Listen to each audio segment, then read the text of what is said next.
Kweli kipekee ni msiba mzito ukizingatia kwamba amekuwa ni makamu askofu wa jimbo la Mashariki Kusini kwa kipindi cha miaka 8 sasa. Imekuwa ni makamu askofu na imekuwa ghafla.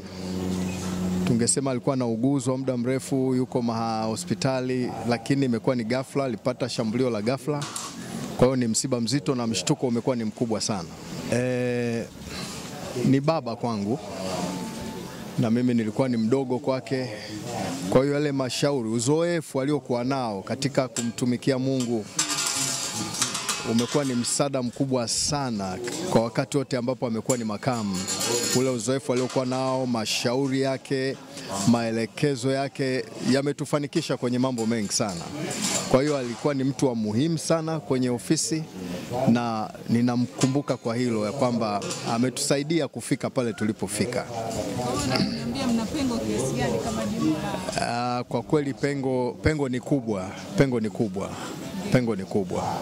Mazishi yatafanyika kesho Alhamis tarehe 13 mwezi wa 3 mwaka huu 2025.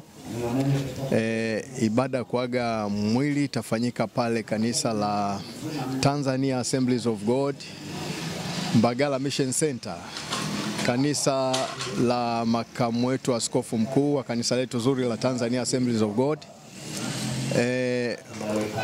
Mwili utafika nyumbani kwa marehemu saa 4 na chakula pia kitapatikana pale nyumbani kwenye msiba, lakini ratiba pale kanisani zitaanza saa 6 mpaka saa 8:30.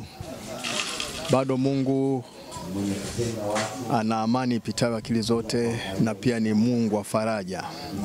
Huwa anatufariji tupate kuwa faraja kwa wengine. Niombe wote ambao mmeumizwa na msiba huu, mmepata huzuni kubwa, amani ya Mungu iwahifadhi na faraja ya Mungu pia iwahifadhi. Yeye anafariji kwa ndani. Sisi wanadamu tunaweza tukafariji kwa nje, lakini huwa hatugusi kule ndani. Kule ndani Mungu huwa anapafikia. Kwa hiyo mimi niseme faraja yake waguse ndani yenu, amani yake Mungu ipitayo akili zote pia iwahifadhi kwa wakati huu kwa huzuni kubwa na kwa msiba huu mzito ambao umetupata. Kwa Tanzania Assemblies of God pigo ni kubwa kwa sababu huyu ni mzee ambaye anatoka kwa waasisi wa imani wa kanisa hili kule Mbeya, kwa mzee Kameta.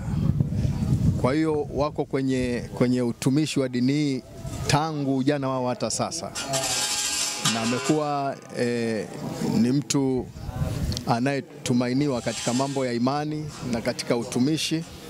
Kwa hiyo ni pigo kubwa kwa kanisa na kwa sisi ambao tulikuwa tukifanya naye kwenye jimbo la Mashariki Kusini.